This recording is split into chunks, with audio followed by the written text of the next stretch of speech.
Salut les amis, donc aujourd'hui on se retrouve pour la première de cette chaîne Autos Oligarque. On va tester aujourd'hui la Mercedes classe E 2017 E300. La classe E en 2017 a été la voiture la plus intelligente du monde. En effet, elle avait intégré tous les systèmes d'aide à la conduite que les voitures de cette époque n'avaient pas. Donc on l'a qualifiée de voiture la plus intelligente du monde. Et vous allez savoir pourquoi dans cette vidéo on l'appelle la voiture la plus intelligente du monde. Et par ailleurs, dans les années 70, cette voiture était aussi la voiture la plus sécurisée au monde. Du fait qu'il contenait un airbag conducteur, ce qui était une première dans l'automobile. Donc dans cet essai, on va essayer de vous donner les caractéristiques extérieures de cette voiture, puis les caractéristiques intérieures, et enfin on va vous parler du système multimédia de cette voiture. Et en fin de vidéo, on vous dira est-ce qu'il est rentable d'acheter cette voiture et quel sera son impact dans les années à venir. Est-ce qu'il est préférable de l'acheter dans la durée ou pas? Allez, donc c'est parti. Donc on va commencer cet essai par la face avant de cette voiture, qui est composée d'une capot boosté par là avec cette ligne de force et par une légère ligne que l'on voit comme ça là au milieu qui se termine par ce sigle Mercedes-Benz. Un autre trait aussi, un autre trait de force symétrique à l'autre que l'on voit là-bas. Donc là aussi on a des phares Mercedes-Benz full LED, voilà, avec un bloc ici et un bloc là. Là on voit bien l'expression Net High Performance inscrit par Mercedes. Donc là aussi on a le logo de Mercedes qui est en 3D, surmonté de ces deux branches là et d'une calandre magnifique diamantée. Donc là on a des entrées d'air factices, voilà, et ici un radar et des traits qui peuvent montrer un peu l'agressivité de cette voiture, malgré qu'il n'est pas une voiture de sport, donc ça fait partie du design de cette prix. Voilà, tout ça sont des entrées d'air factices. Je veux dire que c'est pas une vraie voiture de sport, mais que tout ça fait partie du design. Essayez de filmer la face gauche de la voiture, parce que comme on ne peut pas la faire sortir, donc ça va être un peu difficile de vous expliquer un peu les caractéristiques, mais on va essayer quand même, parce que vous voyez les pneus ici, on a des jantes de 19 pouces, voilà, des jantes AMG qui sont plutôt belles dans cette configuration avec cette gauche. Voilà, on a aussi là une ligne qui parcourt tout le capot du véhicule. Ici on a les contours de fenêtres qui sont partout chromés, voilà, qui sont chromés, et les poignées de porte aussi qui sont à moitié chromées du plus bel effet. Donc on voit bien que cette voiture est une voiture très premium dans sa gamme. Là on est dans la face arrière du véhicule, qui est très belle, moi je trouve, plus belle même que les récentes feux arrière de Mercedes. Donc là on a un phare arrière en une seule bloc, et là si vous regardez bien on a l'impression qu'il y a un tapis diamanté là, et quand les feux arrière s'allument la nuit, c'est du plus bel effet et c'est trop, c'est très magnifique quand même. Là on a l'inscription E300. Cette inscription nous informe quand même sur le moteur du véhicule en fait. Donc ce véhicule a un moteur de 245 chevaux et 370 Nm de couple. Là on a une barre chromée, là on a le sigle Mercedes, et là on a l'inscription 4MATIC, qui veut dire que cette voiture est une 4 roues motrices. Venons-en aux échappements, qui ne sont pas du tout factices là, donc c'est de vrais échappements. avec ce diffuseur magnifique, on a des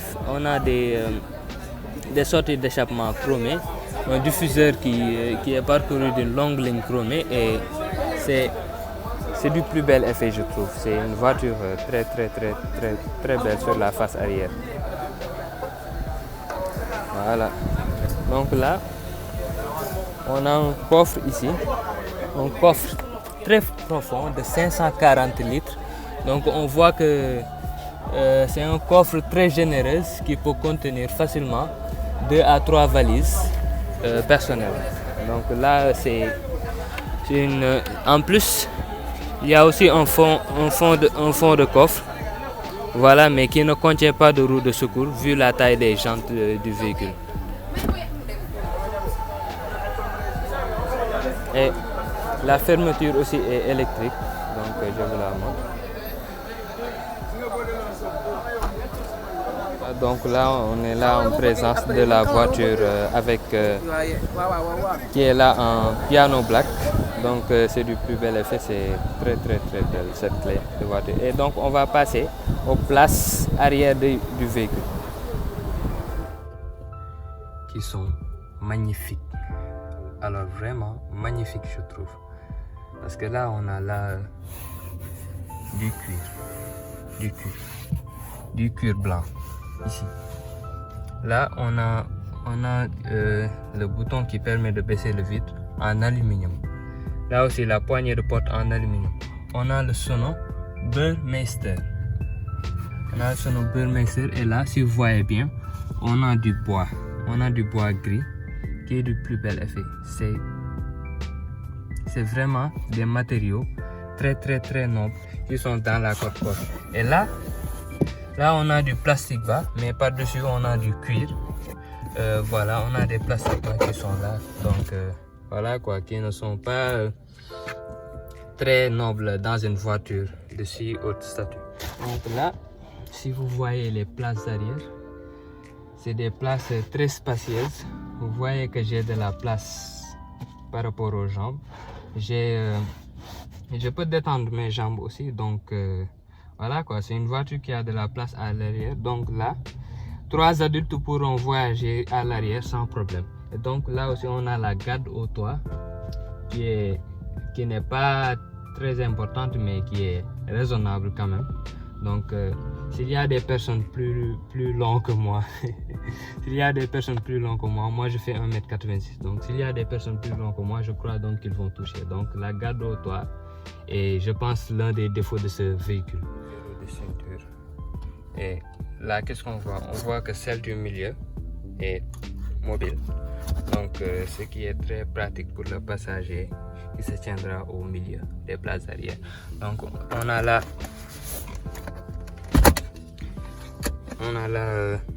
une accoudoir centrale avec un petit rangement. Voilà. Là c'est en microfibre. Donc c'est un bon matériau aussi. On a du microfibre. Là on a du cuir.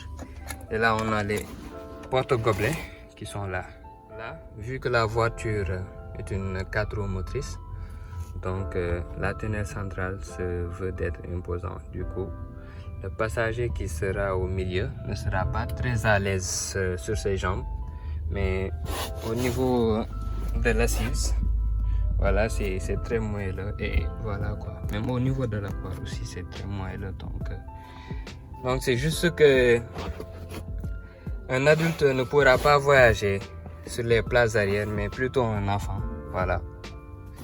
Sinon, si c'est un adulte, il va beaucoup se gêner sur le tunnel central parce qu'il n'aura pas beaucoup d'espace. Voici un avant-goût de l'avant de ce véhicule. Et on va passer à l'avant du véhicule. Et on va voir aussi le système multimédia du véhicule, les différentes commandes pour le contrôler. Là, on va passer aux places avant ce véhicule. Voilà.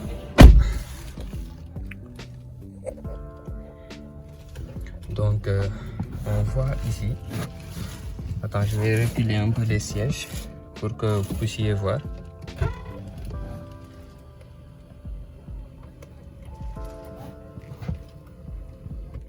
Voilà, je pense que là c'est bon. Donc là, on a un volant Mercedes, tout en cuir, mais une partie en cuir normal et une autre partie en cuir perforé. Donc c'est très beau. Donc là, on a le sigle Mercedes, le klaxon. Là, on a les différentes commandes du système multimédia. Voilà, cette patte tactile là va contrôler cet écran et l'autre patte tactile va contrôler l'écran du conducteur. Donc là, dans les contre-portes, on retrouve quasi la même chose. Là, on a les commandes des vitres. Là, on a les commandes des rétroviseurs qui sont là. Donc là, on a les commandes du siège avant à mémoire. Voilà, on peut le configurer selon 3 modes qui sont chauffants. Voilà, qui sont chauffants et ventilés. Donc là, on a la sono Burmeister, waouh, qui est en tout cas, l'intégration de ces baffles est très bien fait sur l'habitacle de ce véhicule. Donc là, on a du bois noir, c'est très beau. Voilà, là on a les bus d'aération, voilà, et on tire comme ça pour, on tourne comme ça pour les fermer, on ouvre comme ça, et voilà l'habitacle de ce véhicule. Maintenant, alors ici on a la console centrale qui est là, mais c'est une console centrale qui est tout en piano black, donc c'est un matériau très brillant mais qui n'accepte pas les traces de doigts, vous voyez. Donc dès que vous touchez un peu, ça va devenir un peu sale quoi, et voilà quoi. Là on a les boutons pour l'aération, pour la climatisation du véhicule. Là on a les boutons pour l'aération du véhicule, et là on a le bouton pour cet écran là, c'est un bouton raccourci. Là c'est pour la navigation de cet écran là, encore une fois. Là c'est pour la radio, là c'est pour média, là c'est pour le téléphone, et là c'est pour le warning. Et donc tous ces boutons là servent au conducteur, parce que vous savez, un conducteur doit être concentré et elle ne doit pas être perturbée par cet écran là. Elle ne doit pas quitter la route des yeux. Donc tous ces boutons là vont lui permettre de mettre certaines commandes sans pour autant quitter ses yeux de la route. Là on a un autre rangement, voilà, qui est très profond, avec des prises USB là. C'est des prises USB-A avec un port 4 micro XT. Donc là c'est la première fois que je vois ça dans un véhicule. Là on a un autre rangement, voilà. Là c'est pour le chargement des téléphones sans fil. Donc vous l'aurez compris, là c'est un USB-A pour connecter Apple CarPlay ou Android Auto. Là c'est un autre rangement, là où j'ai mis les clés du véhicule. Là aussi c'est un autre pad qui va nous permettre de contrôler aussi encore une fois cet écran. Donc tout est fait pour faciliter, pour ne pas que le conducteur se déconcentre pendant la conduite. Donc on va passer au système. Maintenant là on a un tableau de bord tout en cuir. Voilà, il y a partout du cuir dans cette voiture. Et là la voiture est allumée. On voit que là il y a 2 contours analogiques, c'est pas numérique. Donc juste le milieu de l'écran est numérique et qui est contrôlable par cette patte qui est là. Je sais pas si vous voyez, je contrôle, j'appuie et ça change. Ça me donne les informations que je veux savoir sur cette voiture, comme donc là le kilométrage.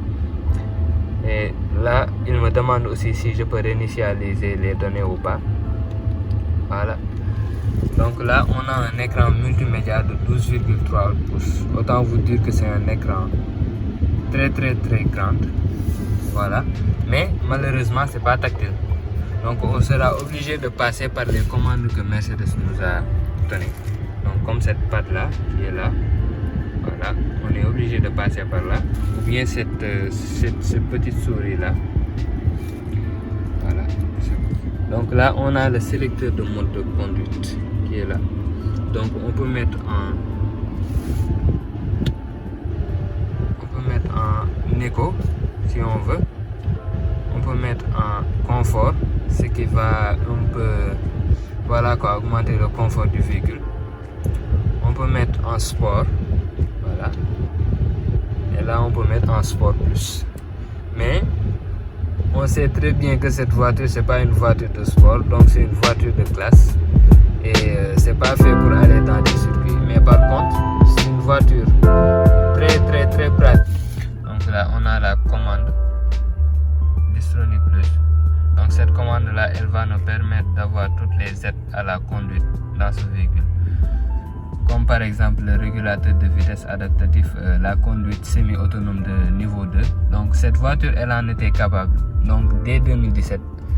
La raison pour laquelle je vous disais que c'était la voiture la plus intelligente du monde en termes de sécurité, en termes d'aide à la conduite et en termes de système embarqué. Donc là, on a là une caméra stéréoscopique qui est là sur la pare-brise. J'ai oublié de vous le montrer.